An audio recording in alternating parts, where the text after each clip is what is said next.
You think a stolen loaf of bread only costs a few dollars. For 22-year-old Maya, it cost her freedom. When she took a single sourdough loaf to keep her little sister alive, she didn't know she was stealing from Brooklyn's most ruthless syndicate boss. His payback wasn't blood, it was her soul. The winter of 2019 in Brooklyn was merciless, the kind of cold that seeped through the soles of cheap shoes and settled deep into your bones. For 22-year-old Maya Collins, the cold was a secondary concern to the gnawing hunger in her stomach and the terrifying rattling cough coming from her 8-year-old sister Chloe. Since their mother walked out 3 years prior, Maya had been playing a rigged game against poverty. She worked double shifts at a diner in Bay Ridge, but when Chloe's severe autoimmune disorder flared up, the medical bills swallowed Maya's meager paychecks whole. By mid-November, they had been evicted from their cramped studio and were squatting in an abandoned, unheated basement apartment off DeGraw Street in Cobble Hill. They had not eaten in 2 days. Desperation does not announce itself. It quietly dismantles your morals until survival is the only logic left.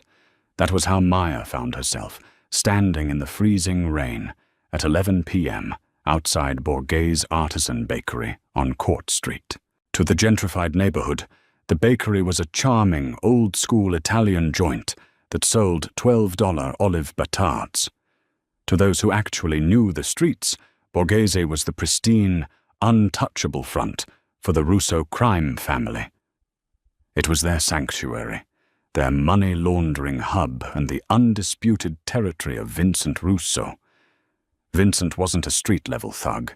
He was 32, ruthlessly educated, and had inherited the syndicate after his father, Lorenzo, was gunned down in 2015.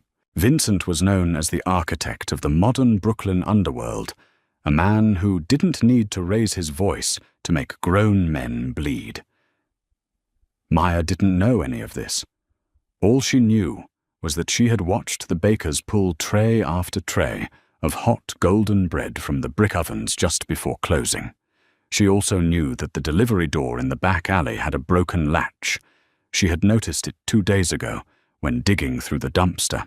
Shivering, her wet hair plastered to her cheeks, Maya slipped into the alley. She pressed her frozen hands against the heavy steel door. It clicked. She pushed it open, slipping into the overwhelming, intoxicating warmth of the bakery kitchen. The smell of yeast-roasted garlic and flour hit her like a physical blow, making her empty stomach cramp violently.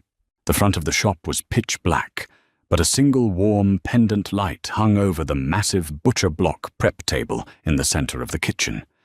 And resting perfectly in the center of that table was a massive, braided, rustic loaf, still radiating heat.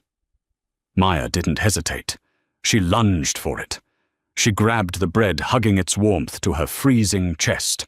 She turned to run. "I wouldn't," a voice murmured from the shadows. Maya froze. The voice was deep, smooth, and lacked any inflection of surprise. It was the voice of a predator watching a mouse spring its own trap. From the darkened corner near the industrial walk-in freezer, a man stepped into the perimeter of the light. Vincent Russo was entirely too large for the immaculately tailored charcoal suit he wore. He had jet black hair, sharp, aristocratic features, and a jagged, pale scar that ran from his left cheekbone down to his jawline, a souvenir from a Sicilian cartel war. His dark eyes locked onto Maya, analyzing her soaking wet thrift store coat, her trembling hands, and the bread clutched to her chest. Behind him, 2 massive men stepped out of the dark. One of them, a bruiser named Carmine, reached for the heavy lump in his jacket. Vincent raised a single gloved hand. Carmine stopped instantly. "Do you know what you're holding?" Vincent asked, walking slowly toward her. His polished Oxford shoes made no sound on the flour-dusted tiles. I'm sorry." Maya choked out, her voice cracking. "I'll put it back. Please, That loaf, Vincent interrupted softly, stopping just 3 feet away, is a specialty recipe. Truffle oil, imported Sicilian flour, aged provolone. It is baked exclusively for me every Tuesday night. My father's recipe. You broke into my establishment, bypassed a state-of-the-art security system that I intentionally left disarmed tonight for a private meeting to steal my dinner. Please, Maya whispered, tears mixing with the rain on her face. My little sister. She's sick. We haven't eaten.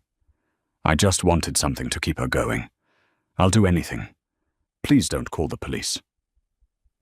Vincent stared down at her. For a long, suffocating moment, the only sound was the hum of the commercial refrigerators.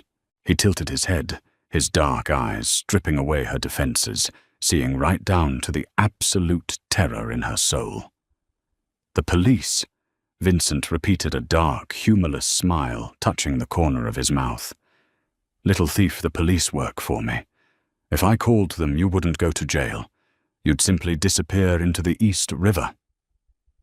Maya let out a muffled sob, stepping back until her spine hit the stainless steel prep sink. Vincent reached out. Maya flinched, squeezing her eyes shut, expecting a blow. Instead, she felt his large, warm fingers gently pry the loaf of bread from her rigid grip. He held the bread in one hand, then reached into his jacket with the other, pulling out a thick platinum money clip entirely stuffed with $100 bills. He peeled off $500 and tucked the bills into the pocket of her wet coat. Then he handed the bread back to her.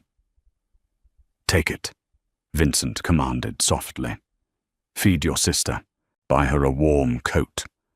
Maya opened her eyes, staring at him in absolute shock. You're letting me go. I am a businessman, Maya, he said, and her blood ran cold. She hadn't told him her name. A desperate woman is a tragedy. A desperate woman who owes me a favor is an asset. Go home to Cobble Hill. Take care of Chloe. He knew everything. Who are you? She breathed. I am your new landlord, Vincent replied smoothly. And I will be collecting my rent very soon. For 3 days, Maya lived in a state of sheer paranoia. Every shadow in the basement apartment felt like a threat. Every footstep on the sidewalk above made her heart hammer against her ribs. But the bread had fed them. The $500 bought Chloe her vital asthma medication and enough groceries to last 2 weeks. Maya tried to convince herself it was a bizarre act of charity from a dangerous man. She was wrong. Vincent Russo did not believe in charity. He believed in investments. On the 4th morning, Maya woke up to the sound of heavy boots on the concrete floor of the basement. She bolted upright on the thin mattress she shared with Chloe. Standing in the center of the squalid, freezing room were 3 men in tailored suits. At the forefront was Vincent. In the harsh daylight filtering through the grated window, he looked even more intimidating. He wasn't looking at Maya.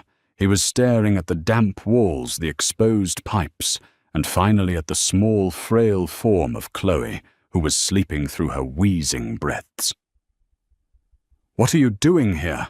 Maya demanded, pulling the thin blanket up to her chin. "Get out!" Vincent didn't blink. He turned to his lieutenant. "Carmine, pack their things." "What no?" Maya scrambled out of bed, standing barefoot on the freezing concrete. "You can't do this. You stole from me," Vincent said, his voice a low, commanding rumble. "Did you really think the transaction was complete? I told you I would collect." "I'll pay you back," Maya yelled, stepping between Vincent and her sleeping sister. "I'll work 3 jobs. I'll pay back the $500, the bread, whatever it takes." "You owe me far more than money, little thief," Vincent said, taking a step forward until he towered over her. "You breached my sanctuary. Under the laws of my world, your life belongs to me. And right now, your life is a mess. I despise messes." Before Maya could scream or fight Carmine, gently but firmly, lifted the sleeping Chloe, wrapping her securely in a thick cashmere blanket he had brought with him. "Put her down!" Maya shrieked, swinging her fists at Vincent's chest. Vincent caught both of her wrists in one of his massive hands, effortlessly subduing her. He pulled her flush against his chest. She could smell his cologne cedar smoke and expensive leather. "Listen to me carefully." Vincent hissed his lips inches from her ear. "Your sister is currently suffering from a severe upper respiratory infection exacerbated by black mold. This basement is killing her. I am taking her to NYU Langone Hospital, to a private suite where the best pediatric pulmonologist in the state is waiting for her. You are going to get into my car, and you are going to let me save her life. If you fight me, I will leave you here, and she will be dead by Christmas." Maya froze. The fight drained out of her, replaced by a cold, crushing wave of reality. She looked at Chloe's pale, sunken face, resting against Carmine's shoulder. "Why?" Maya whispered, tears spilling over her cheeks. "Why are you doing this?" "Because," Vincent murmured, releasing her wrists and smoothing the lapel of his jacket, "you are going to belong to me now. Completely." Within an hour, Maya's entire reality was dismantled and rebuilt by the Russo Syndicate. Chloe was admitted to a sprawling, sunlit VIP suite at NYU Langone. Nurses buzzed around her, hooking up IVs and administering high-grade treatments Maya could never have dreamed of affording. When Maya tried to ask about the billing, the hospital administrator practically bowed to her, terrified, stating that Mr. Russo had covered everything indefinitely. That evening, Vincent's men drove Maya not back to Brooklyn, but to a heavily fortified, sprawling penthouse in Tribeca. The elevator opened directly into a fortress of glass, steel, and modern art, offering a 360-degree view of the Manhattan skyline. Vincent was sitting at a massive mahogany dining table, pouring a glass of amber whiskey. He gestured for her to sit across from him. Maya sat her hands trembling in her lap. She had been given a chance to shower, and someone had laid out a stunning, tailored silk dress for her that fit perfectly. She felt like a doll, a captive. "Your sister is resting comfortably," Vincent said, sliding a sleek tablet across the table. It showed a live feed of Chloe sleeping peacefully in her hospital bed. She will remain under elite care until she is fully recovered. After that, she will be enrolled in the Dalton School. You can't just buy my life," Maya said, her voice shaking. "I already have," Vincent corrected smoothly. He leaned forward, resting his elbows on the table, his dark eyes locking onto hers with terrifying intensity. "Here is the reality of your situation, Maya. My family is currently engaged in a silent war with the Lucchese faction. To broker a peace, the Commission expects me to marry the Lucchese boss's daughter, a union that would ultimately end with a knife in my back. I need a reason to refuse the marriage without insulting them. I need a fiancé, an outsider, someone who is utterly dependent on me, who will not betray me, and who will play the part of a woman so deeply loved by the boss that the Commission cannot force the political match." Maya's jaw dropped. "You want me to fake an engagement with a mafia boss? I want you to be my property," Vincent said coldly.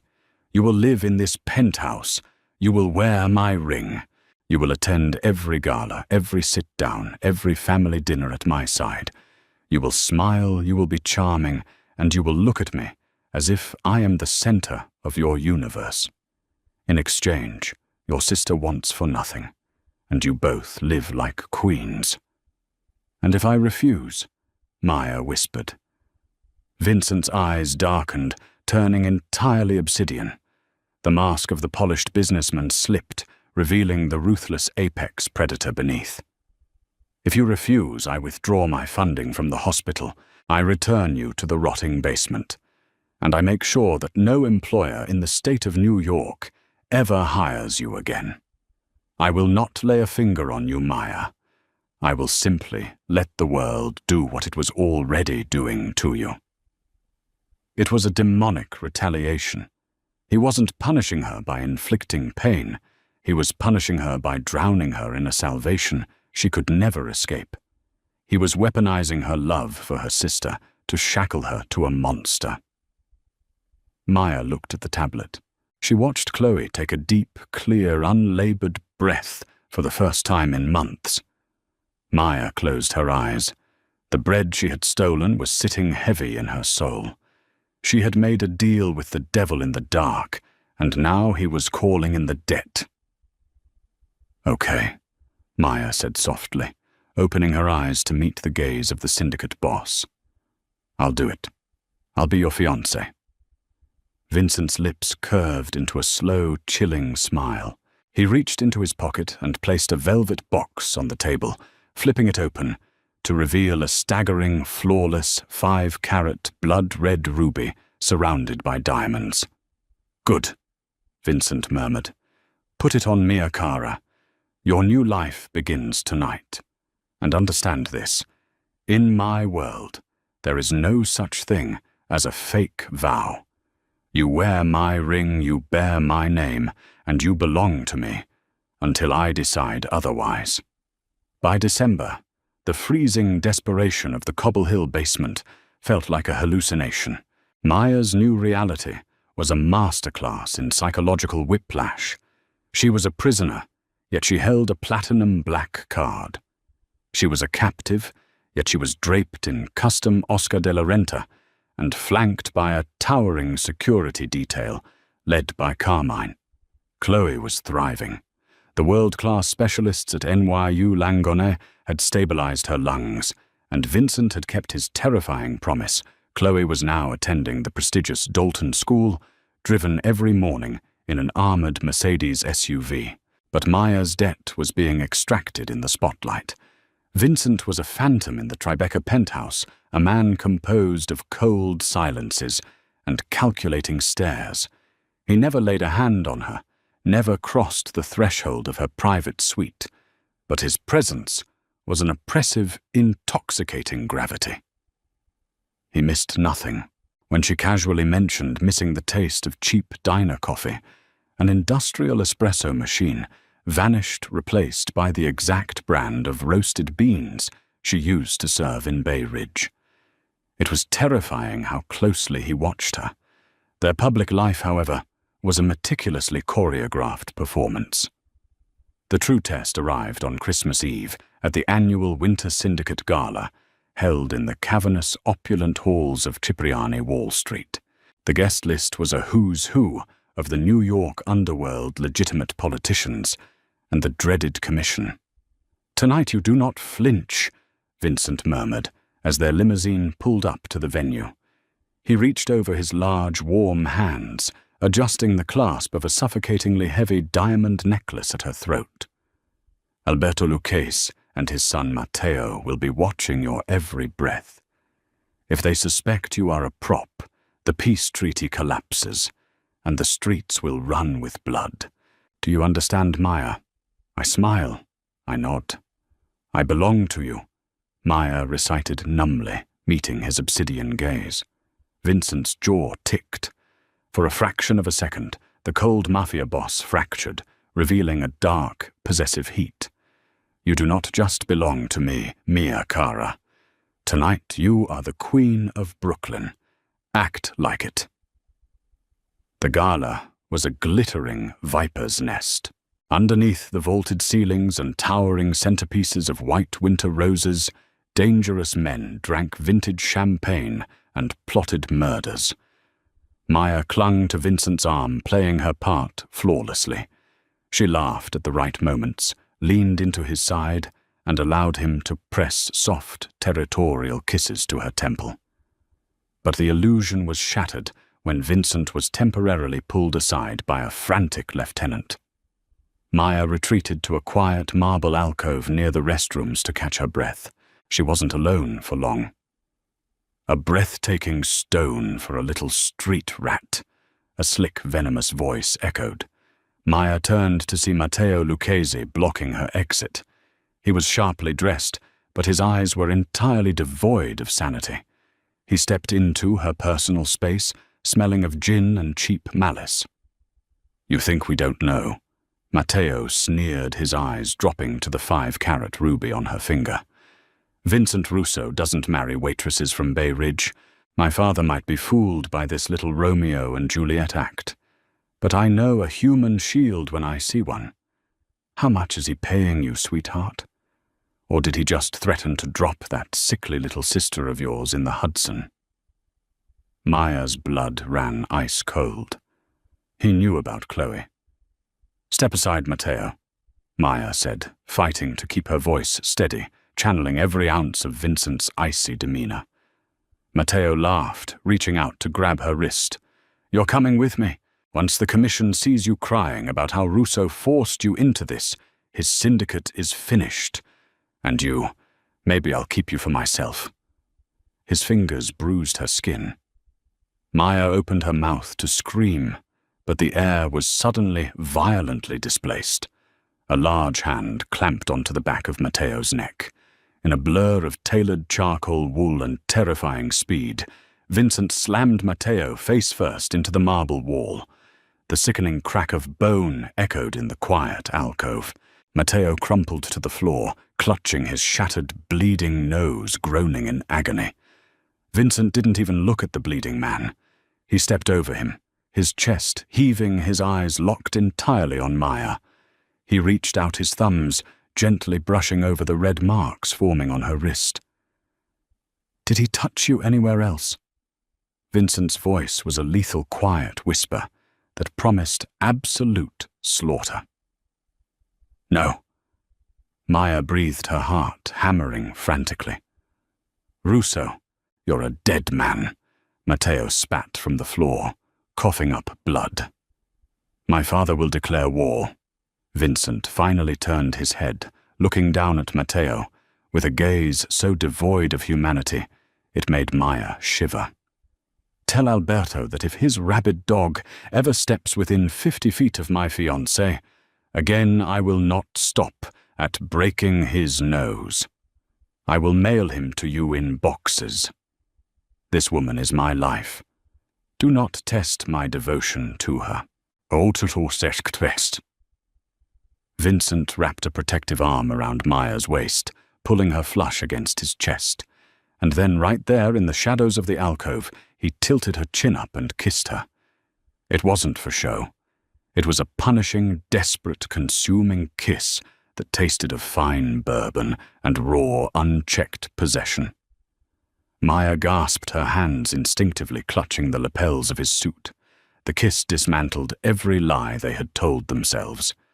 It wasn't fake anymore. The demon had found his soul, and it was entirely wrapped up in her. The assault in the alcove was the spark that ignited a powder keg. Alberto Lucchese, insulted by the attack on his son, quietly permitted Matteo to handle his Russo problem. 2 weeks after the gala, the Retaliation hit. Maya was returning from dropping Chloe off at the Dalton school. Carmine was driving the armored SUV through the narrow, snow-packed streets of the Upper East Side when an unmarked garbage truck suddenly reversed out of an alley, T-boning the Mercedes with catastrophic force. The world spun in a horrifying crunch of shattering glass and tearing metal. Maya's head slammed against the window. Through her blurred, ringing vision, she saw masked men swarming the vehicle. Carmine, bleeding profusely from a head wound, managed to draw his weapon and fire twice before he was ripped from the driver's seat and beaten unconscious. Rough hands grabbed Maya, dragging her from the wreckage. A hood was shoved over her head, plunging her into darkness. When the hood was finally ripped away, the smell of brine, rust, and freezing sea air filled her lungs. She was tied to a metal chair in the center of an abandoned maritime warehouse in Red Hook. Standing before her, holding a heavy steel wrench and sporting a heavily bandaged nose, was Matteo Lucchese.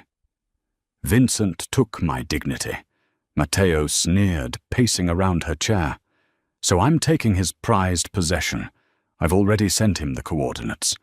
But I didn't tell him I'd be returning you in pieces. Maya didn't cry. She thought of Chloe safe at school, oblivious to the monsters of the world. She thought of Vincent, the ruthless phantom, who had unwittingly become her only sanctuary. "He's going to kill you," Maya said, her voice eerily calm. "You have no idea what you've awakened." Matteo raised the wrench, his eyes wide with psychotic fury. "Let him try." Before the wrench could descend, the heavy steel doors of the warehouse exploded inward. It wasn't a shootout. It was an execution.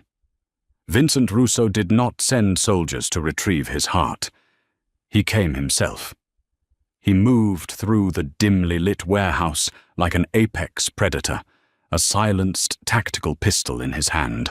Matteo's men dropped to the concrete before they even registered they were under fire. Matteo panicked, grabbing Maya by the hair and pressing a gun to her temple.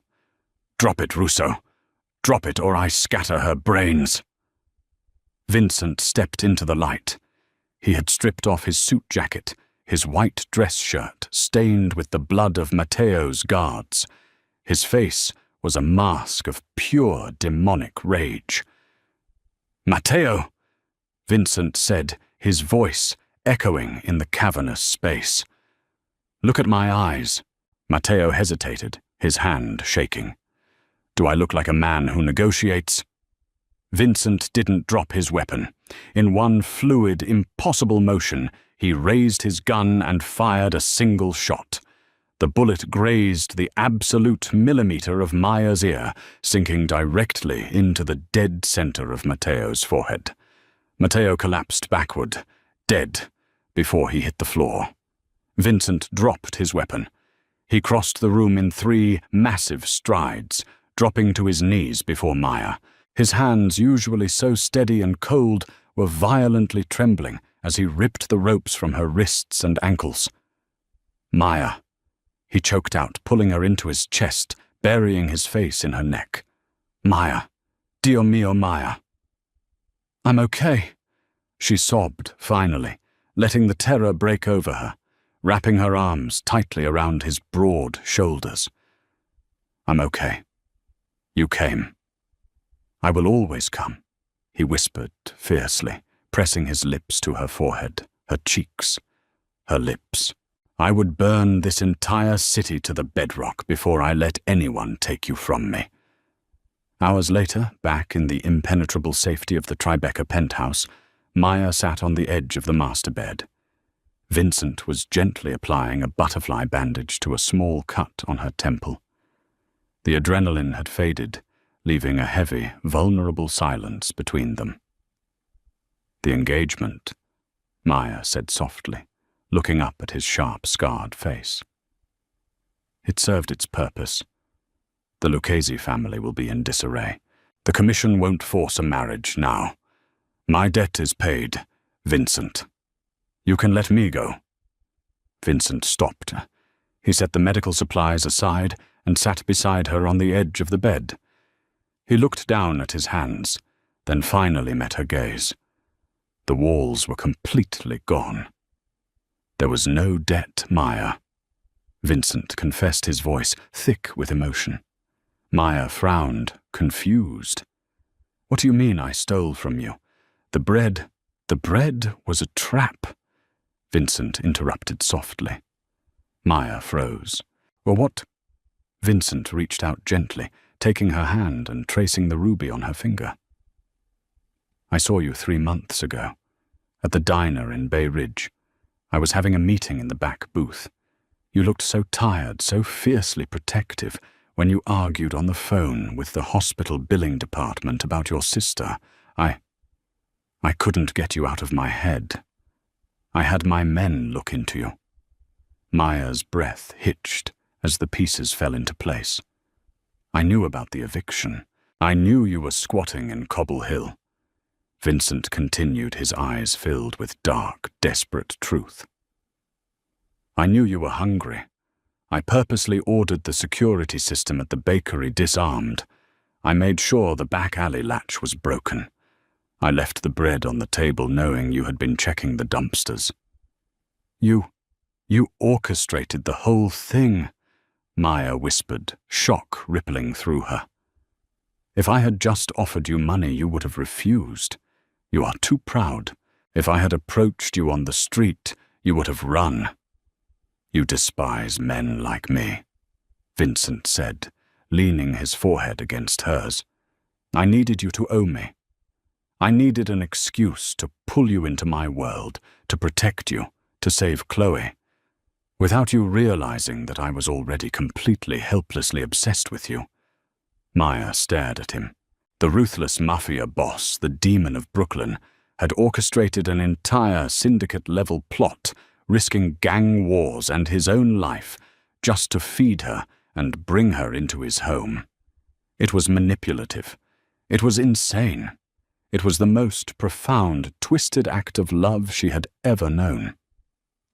She looked down at the ruby ring, then back up into the eyes of the monster who had become her savior. She didn't pull away.